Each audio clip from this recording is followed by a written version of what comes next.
نکل گیا. میں اللہ کے نبی کی خدمت میں کہنے لگی یا رسول اللہ میری مثال تو یوسف کے والد جیسی ہے. جیسے لوگوں نے انہیں غلط کہا تو وہ ٹھیک تھے. یہ میں بات کر رہی ہوں. حضور پاک بتاتے ہیں عائشہ توبہ مانگ لے, یہ وقت ہے حضور پہ وحی آنے کا, ابھی وحی اترتی ہے. حضرت عائشہ بھی بیٹی ہیں, ام رومان حضور کی ساس, صدیق حضور کے سسر بھی ہیں. جب پیغمبر پہ وحی آئی ہے, پیغمبر علیہ السلام کے ماتھے پہ پسینے کے قطرے جیسے موتی کے قطرے ہوتے ہیں, موتی کے دانے ہوتے ہیں, ویسے لگنا شروع ہوئے تو صدیق بیوی کو کہنے لگے ام رومان اللہ سے مانگ, یہ پیغمبر پہ جو وحی آ رہی ہے یہ مجھے لگتا ہے عائشہ کا فیصلہ ہے. اللہ نے عائشہ کے بارے میں کوئی بات کرنی ہے, بس دعا کر اللہ ہمارے خاندان کو الزام سے پاک کر دے. یکایک حضور سے وحی ختم ہوتی ہے. حضور پاک بتاتے ہیں اے عائشہ اللہ نے تیرے حق میں تیرے الزام کے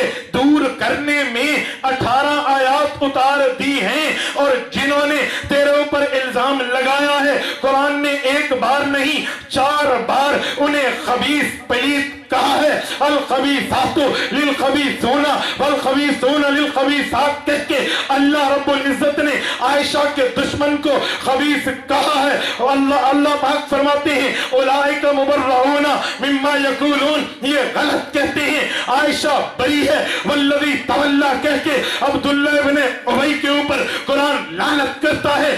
آخر انہیں کوڑے مارے گئے ہیں. یہ میں نے پورا طویل واقعہ پڑھا ہے صرف ارسلنا سمجھانے کے لیے. میرے اس دعوے پہ آنا, توجہ رکھنا, میں نے دعویٰ پیش کیا تھا وما ارسلناک, اللہ پیغام دیتا ہے پھر نبی کو ملتا ہے. اگر اللہ پیغام نہ دے نبی کو نہیں ملتا. اللہ پیغام دینے پہ آئے تو ہزاروں کلومیٹر دور موسیٰ کی خبر پیغمبر علیہ السلام کو بغیر پریشانی کے مدینہ میں دے دے. اللہ قدرت پہ آئے تو عائشہ صدیقہ بیوی کے متعلق پریشان کر دے, خبر نہ دے. یہ میرے اللہ کی قدرت ہے, کسی انسان کی نہیں ہے. توجہ, میں ایک بات کہنے لگا ہوں. وما ارسلناک, رب چاہے تو پیغام دے, رب نہ چاہے تو نہ دے. میں ایک اور مثال دینے لگا ہوں, توجہ رکھنا. بخاری شریف جلد نمبر 2 کتاب النکاح, کتاب النکاح کی سب سے آخری حدیث امام بخاری فرماتے ہیں وَبِهِ قَالَ حَدَّثَنَا عبد الله ابن یوسف قال اخبرنا مالک عن عبد الرحمن ابن القاسم عن ابیہ عن عائشہ رضی اللہ تعالی عنہا وعنہم عن النبی عن عائشہ رضی اللہ تعالی عنہا قالت عاقبني ابو بکر وجعل يطعنني بيده في قاصرة عند العتاب ولا يطعنني من التحرك الا مكان رسول الله ورأسه على فخذي. صحیح بخاری ہے, کتاب النکاح ہے, جلد نمبر 2 ہے. پیغمبر علیہ السلام کی بیوی حضرت ام المؤمنین سیدہ عائشہ فرماتی ہیں یہ ذات الرقاق کے بعد ایک اور جنگ ہے. اس جنگ میں پیغمبر کے ساتھ ہوں. ایک وقت آتا ہے جب میرا ہار گم ہو گیا. حضور نے صحابہ کو بھیجا جاؤ صحابہ ہار کو ڈھونڈ کے لاؤ, جاؤ میرے شاگردوں میری بیوی کا ہار تلاش کر کے لاؤ. صحابہ گئے ہیں ہار کو ڈھونڈنے کے لیے, ہار کی تلاش کے لیے, لیکن ہار نہیں مل رہا. ہار کہاں ہے کہاں ہے؟ ابو بکر سے لے کر آخری صحابی تک پریشان ہیں, ڈھونڈ رہے ہیں, تلاش جاری ہے. اما عائشہ فرماتی ہیں حضور پاک میری گود میں سر مبارک رکھ کے سو گئے. حضور پاک کو نیند آئی. میرے ابو بکر آئے ہیں اور مجھ سے آنکھوں میں کہنے لگے عائشہ تیری وجہ سے تیرا ہار گھما ہے, تیری بھول کی وجہ سے. وہ دیکھ اب صبح صادق ہونے لگی ہے, صبح کی نماز کا آخری ٹائم ہے, ہمارے پاس پانی نہیں ہے, ہم وضو کہاں سے کریں گے؟ اور اگر نماز لیٹ ہو گئی عائشہ وجہ تو ہوگی, کیونکہ عائشہ ام المؤمنین ہیں لیکن صدیق کی بیٹی ہے. صدیق والد ہے, والد اپنی بیٹی کو ڈانٹ سکتا ہے. ابو بکر صدیق حضرت عائشہ کو یہ بات کرتے کرتے صدیق کا غصہ بڑا ہے, اپنے غصے کو کنٹرول نہ کر سکے تو اما عائشہ کی پسلی میں ایک کچوکا سا لگا کے کہا تیری میری وجہ سے ہوا. وجعل یطعننی بیدہ فی خاصرہ. اما عائشہ فرماتی ہیں میری پسلی میں حضرت ابو بکر نے یوں گھونسا مارا. مجھے کہا عائشہ تیری وجہ سے ہوا ہے. اب گرا کے مسلمانوں توجہ رکھنا, اما عائشہ کا جملہ ہے. اما فرماتی ہیں میں نے والد کا کچوکا برداشت کیا. ولا یمنعنی من التحرک الا مکان رسول اللہ. میں حضور پاک کی وجہ سے ہلی نہیں, میرے پیغمبر کا آرام خراب نہ ہو جائے. سبحان اللہ. یہ کیوں نہیں ہلی؟ یہ وہ بیٹی ہے جس نے اپنے والد سے نہ ہلنا سیکھا ہے. آپ نہیں پہنچے, نہیں پہنچے. سبحان اللہ. یہ وہ بیٹی ہے جس نے اپنے والد سے ہلنا نہیں سیکھا. توجہ رکھنا, ڈنگ پہ ڈنگ مشکی نے مارا ہے. عائشہ کے باپ نے پاؤں ہلایا, بولیے ہلایا, اس نے اس کی گود میں تربیت پائی ہے. وَلَا يَمْنَعُنِي مِنَ التَّحَرُّكِ إِلَّا مَكَانُ رَسُولِ اللَّهِ. میں نہیں ہلی. آخر حضور جاگے, حضور پاک علیہ السلام فرمانے لگے صدیق کیا ہوا؟ صدیق نے عرض کیا یا رسول اللہ میری بیٹی ہے, مجھے غصہ آیا, میں نے غصہ نکالا, میں کیا کروں؟ میرے دل سے بات برداشت نہیں ہوتی. وہ لوگ ہار کی تلاش میں پھر رہے ہیں, نماز صبح کا وقت قریب ہے, پانی کتنا دور ہے, ہم نے سفر کر کے وہاں تک پہنچنا تھا, اس کے ہار کی وجہ سے ہم لیٹ ہو رہے ہیں. مجھے غصہ آیا, میں نے اس کو ڈانٹا ہے. پیغمبر نے ابھی جواب نہیں دیا. اللہ کا حکم پہلے آتا ہے, جبرائیل پہلے بولتا ہے, فرش پہ عرش کی وہی پہلی آتے ہیں. اللہ فرماتے ہیں اے لوگوں اگر آپ کو کوئی ایسا موقع آ جائے کہ آپ کے پاس پانی نہ ہو, فلم تجدوا ماء فتیمموا صعیدا طیبا, تو پانی کی فکر نہ کرو, آپ تیمم کر لینا, آپ کی نماز ہو جائے گی. یہ حکم تیمم عائشہ کے ہاتھ گم جانے کی وجہ سے آیا ہے. توجہ رکھنا, میں جملہ کہنے لگا ہوں. اب یہ واقعہ ارسلنا پہ کیسے فٹ ہوا؟ اما فرماتی ہیں آخر حضور نے فرمایا اٹھو اور چلو. جب ہم چلنے لگے اونٹ کو کھڑا کیا تو اونٹ کے پیٹ کے نیچے ہار موجود تھا. اونٹ کے پیٹ کے نیچے ہار ہے موجود تھا. توجہ رکھنا, یہ ہے پیغام دینا. خدا نے پیغام دیا, دینے پہ آئے تو دور کی خبر پیغمبر کو مدینہ میں بیٹھے دے دے, اور نہ دینے پہ آئے, اللہ روکنے پہ آئے, وہ اونٹ کے نیچے ہار موجود ہے, رب نہ بتائے اس سے کون پوچھ سکتا؟